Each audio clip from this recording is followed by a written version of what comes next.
In this video, we will compare box plots to determine if two distributions are similar or not. So let's start by looking at some body measurements. Here I have data for 507 adults.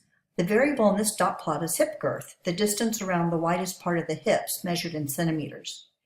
Now I'm going to add a categorical variable, gender, and I'm going to color code the data as male or female. Gold dots represent women and blue dots represent men. What I notice is that both males and females appear to be distributed similarly throughout the sample. In other words, I see gold dots throughout and blue dots throughout.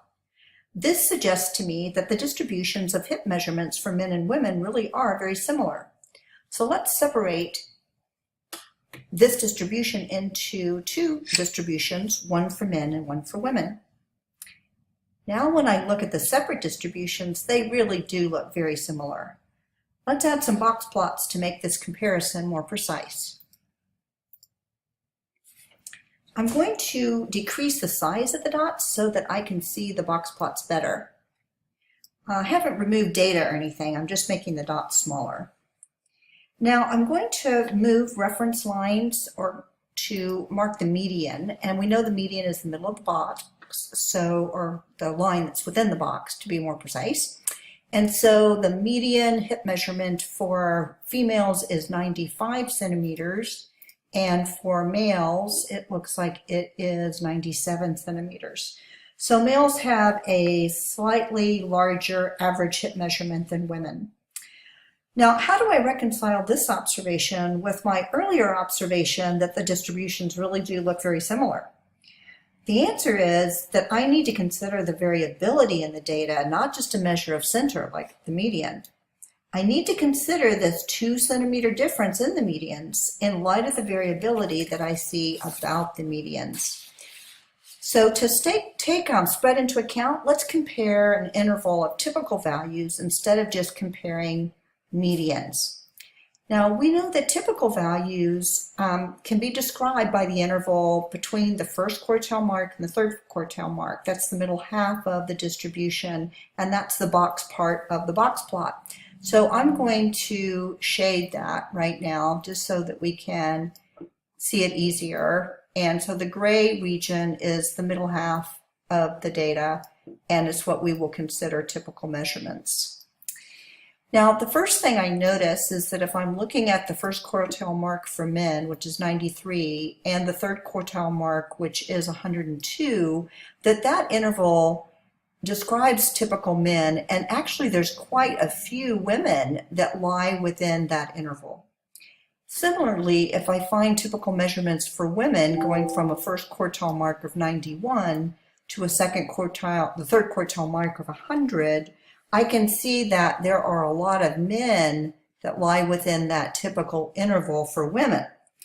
So because these boxes overlap so substantially, the intervals of typical measurements overlap substantially, this tells me that the 2 centimeter difference in the medians is really not substantial in light of the spread that we see.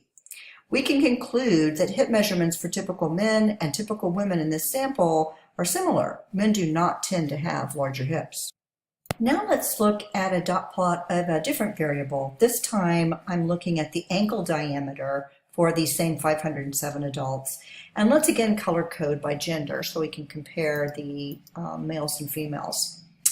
Now what I notice this time is that women do tend to be smaller. I see a lot more of the gold dots, which represent women with the smaller measurements, and men are mainly on the upper end.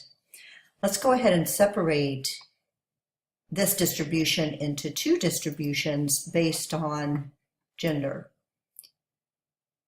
Okay, now when I separate these, it does look like the distribution for men really that men have higher measurements. The distribution is slid along to the right much more than when I'm comparing to the women. So let's make this more precise again using a box plot. And I'm going to do the same thing I did before, make the dots a little smaller so I can see the box plots better. Okay, what do we notice this time? Let's compare the medians again, and I'll use reference lines to do that. And we see again that the male's median is larger than females. Let's see, the male median is about 14.8 centimeters, and for females, it's about 13 centimeters. So the medians differ by 1.8 centimeters, which is, less than half the length of a paperclip. All right, but we have to consider this difference relative to the spread in the medians like we did before. So let's shade the middle half of the data again in each distribution so that we can really compare typical men. Let me scoot that over so I could get this. Okay, typical men to typical women. Okay, so before I mess around with changing the reference lines, let's just visually compare. When I look at this interval of typical measurements for men, there are very few women that have that large of an ankle diameter. And when I look at the typical measurements for women, there are very few men with that small of an ankle diameter. So again, let's make this more precise by actually finding the first and third quartile marks so we can make a comparison of typical intervals. So men, typically, the middle half of the distribution ranges between 14.2 centimeters and 15.3 centimeters. And there aren't very many women with that size of an ankle. And if we look at typical women, they range between about 12.4 centimeters and 13.75 centimeters. And again, not very many men have ankles that small. So in other words, because the boxes do not overlap, typical men tend to be larger than typical women in this sample for ankle diameter. For this reason, I would say that we really do have substantial differences between men and women in this sample. Now, in summary, to judge whether two distributions are similar or substantially different, we need to do more than compare medians. We have to consider the spread in the data about the medians.